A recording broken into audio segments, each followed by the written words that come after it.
Bonjour et bienvenue dans cette nouvelle édition du Morning News. Voici les titres de ce journal. Élection générale au Nigeria, J-9 avant les scrutins dont la très attendue élection présidentielle. Mais à quelques jours de l'événement, les autorités annoncent que le vote ne sera pas possible dans plusieurs centres en raison de l'insécurité. Engagement de la Banque ouest-africaine de développement en faveur du gouvernement burkinabé. L'institution annonce un soutien accentué afin de développer des secteurs tels que la santé, l'éducation ou l'agriculture. Puis du sport avec les préparatifs des Jeux Olympiques de 2024 qui vont bon train. Les pays s'activent à l'instar de la Centrafrique. Gros plan à suivre dans ce journal.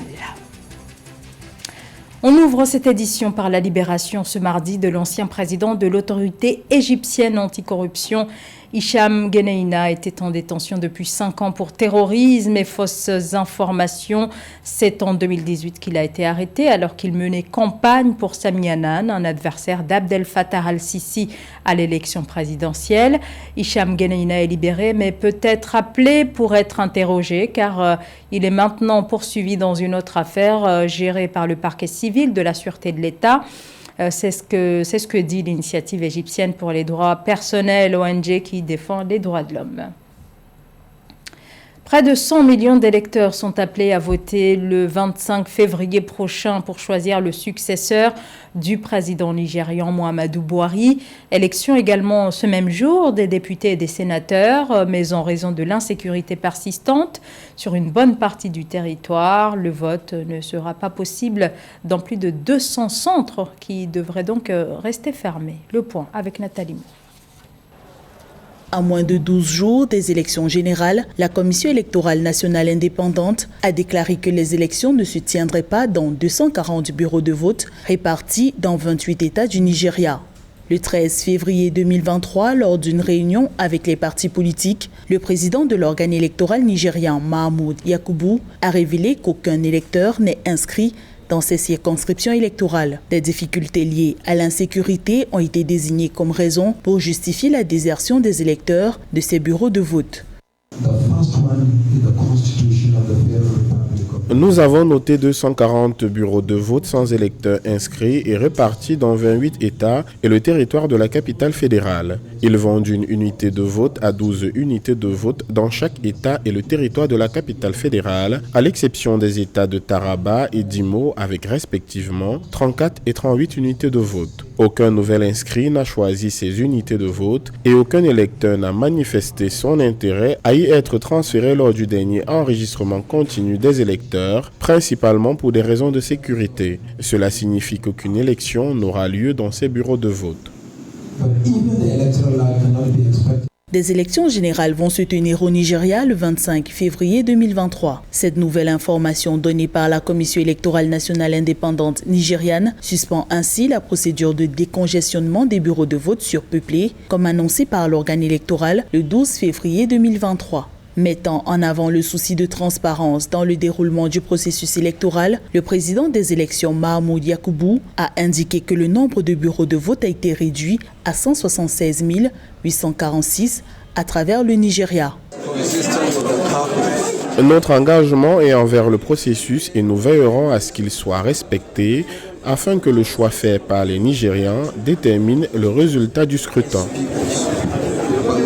Au Nigeria, les électeurs sont libres de choisir eux-mêmes les bureaux de vote dans lesquels ils souhaitent participer au scrutin. Le 25 février, les Nigérians éliront un nouveau chef d'État qui succédera à l'actuel président Muhammadu Buhari qui achève son deuxième et dernier mandat. Le même jour, les Nigérians éliront aussi les membres de l'Assemblée nationale fédérale avant d'élire les gouverneurs et les législateurs des États le 11 mars prochain.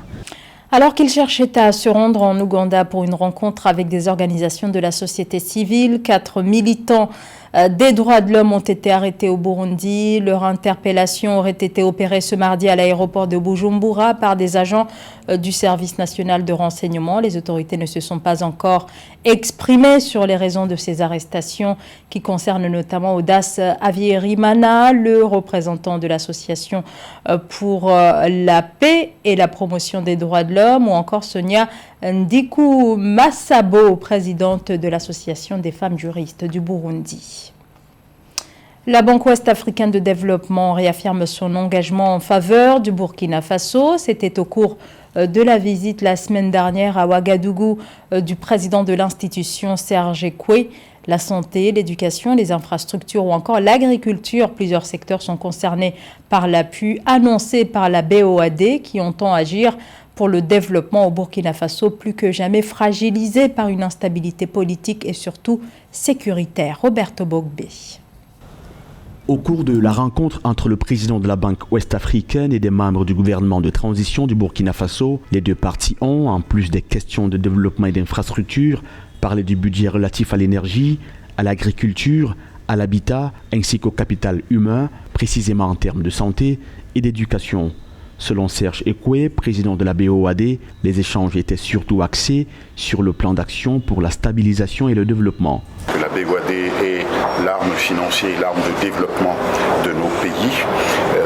Nous avons donc fait le point sur un certain nombre de secteurs qui sont essentiels au Burkina, que l'on retrouve d'ailleurs dans le programme d'action pour la stabilisation et le développement du Burkina. Ce sont les sujets qui concernent les infrastructures, notamment les infrastructures routières, pour lesquelles le Premier ministre nous a demandé de marquer un effort tout à fait particulier, considérant que le développement du monde a pu se réaliser parce que les infrastructures routières ont pu être développées et de ce point de vue, le Premier ministre a été particulièrement éloquent.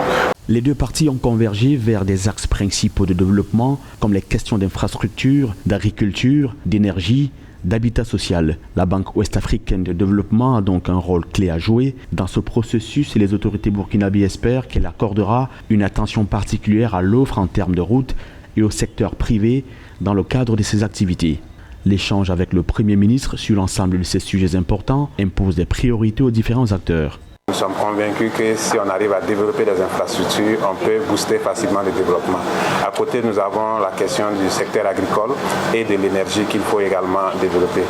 Mais un élément important qu'il faut regarder à côté, en plus des appuis donc, au gouvernement, c'est l'appui au secteur privé. Parce que c'est le secteur privé qui fait l'économie et nous avons demandé au président de la BOAD d'accorder une attention particulière au secteur privé du Burkina qui a besoin vraiment d'avoir une bouffée d'oxygène pour pouvoir contribuer au développement économique et social.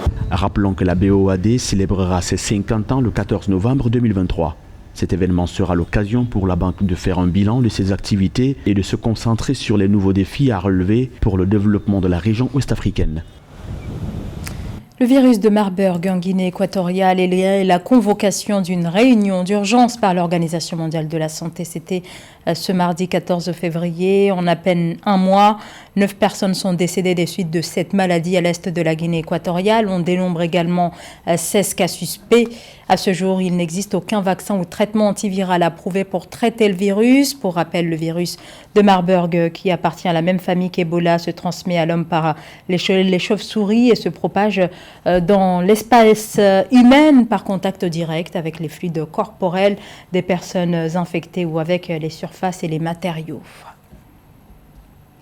Retour à présent sur l'inauguration au Cameroun du siège de la Confédération africaine de boxe. Le siège se trouve au cœur du quartier Omnisport dans la capitale Yaoundé. C'était le 13 février dernier qu'a eu lieu cette inauguration en présence notamment du président de l'Association internationale de boxe amateur. Le point en image dans ce reportage signé Séverin Douqueux. Le siège de la Confédération africaine de boxe, CAB, se trouve désormais au Cameroun. Le président de la Fédération internationale de boxe, Omar Kremlev, en visite au Cameroun, a inauguré les locaux du siège de l'institution ce 13 février 2023. Un acquis que confèrent les textes de la CAB que le président Bertrand Mendoga avait inscrit en priorité après son élection le 16 juillet 2022. C'est quelque chose d'exceptionnel parce que non seulement il arrive en Afrique, mais également il vient pour inaugurer notre siège. Parce que pour vous le dire, ce n'est pas seulement le titre de président de la Confédération africaine que le Cameroun a gagné au mois de juillet, mais nous avons également obtenu cette formidable place d'abriter le siège. Le Cameroun regorge d'une pépinière d'espoir dans la boxe. Le pays est une terre de boxe qui a notamment fait de nombreux champions dans la discipline, à l'instar de Issa Hamza ou encore de Hassan Damjikam, malheureusement enrôlés sous d'autres cieux pour déficit infrastructurel et d'encadrement. Le président de la Fédération internationale de boxe, IBA, envisage prioritairement de soutenir la boxe africaine en infrastructure et en financement pour inverser cette tendance. J'aimerais qu'à l'avenir, les jeunes boxeurs camerounais restent au pays parce que nous allons œuvrer à faire parvenir les soutiens matériels et financiers pour développer et valoriser ce sport localement, de telle sorte que les athlètes ne soient plus tentés de partir à l'étranger. Oumar Kremlev a été réélu à la tête de la Fédération internationale de boxe en fin d'année 2022 pour un nouveau mandat de 4 ans, en partie grâce aux voix africaines. La Centrafrique se prépare activement pour les Jeux Olympiques de 2024 prévus à Paris. Mais avant que les autorités ne tentent de mobiliser les troupes, il faut dans un premier temps résoudre les dissensions internes, des divergences sur lesquelles le ministre des Sports et le président du Comité national olympique se sont exprimés. José Douglas. Gilbert Grizanguet est le nouveau président du comité olympique et sportif de la Centrafrique et remplace Jacob Betsi. Jean-Gilles Grizanguet, ancien sportif et secrétaire général du comité olympique, c'est tout naturellement qu'il est devenu le nouveau président en novembre 2021. Mais le ministre de la Jeunesse et des Sports, M. Aristide Briand-Reboas, dans un arrêté, avait signé en date du 19 novembre la dissolution du nouveau bureau. En novembre 2021, effectivement, avec l'accord du CEO, nous avons organisé cette assemblée générale avec toutes les fédérations. Mais il y a eu incompréhension au niveau du département ministériel qui nous a demandé de retarder l'organisation de cette assemblée générale jusqu'en mars ou avril 2022 pour qu'ils puissent tenir d'abord les états généraux des sports parce que le ministre venait d'être nommé. Mais depuis février 2023, les choses semblent rentrer dans l'ordre. Le Comité international olympique, le CIO et l'Association des comités nationaux olympiques d'Afrique, ACNOA, ont reconnu le bureau dirigé par M. Gilbert Grizanguet et ont mis en garde contre les agitations visant à déstabiliser le Comité national olympique centrafricain, dûment reconnu par le CIO. Il n'appartient pas au ministre des Sports de convoquer une assemblée générale du Comité olympique. Je fais remarquer que le comité olympique, nous avons notre autonomie et nous sommes jaloux de cette autonomie-là. Plusieurs athlètes centrafricains ont reçu des bourses pour préparer les JO de 2024, des athlètes vivant hors du continent et sur qui le pays compte pour amener des médailles. Nous avons les dossiers de nos boursiers olympiques que nous avons envoyés ici en France et un peu partout pour qu'ils puissent se préparer pour les Jeux olympiques. Donc nous avons préparé des athlètes au niveau de la fédération de boxe, de judo, de taekwondo. Et nous avons des athlètes en beach volley que nous pensons qu'ils pourront faire quelque chose et on pourrait obtenir des résultats avec ces athlètes-là. Le sprinter Francky Boto, spécialiste du 100 mètres, et la nageuse Chloé Sauvourel, deux athlètes qui ont marqué les JO sous les couleurs de la Centrafrique. C'est la fin de ce journal. Merci de votre fidélité. L'information continue sur Africa 24.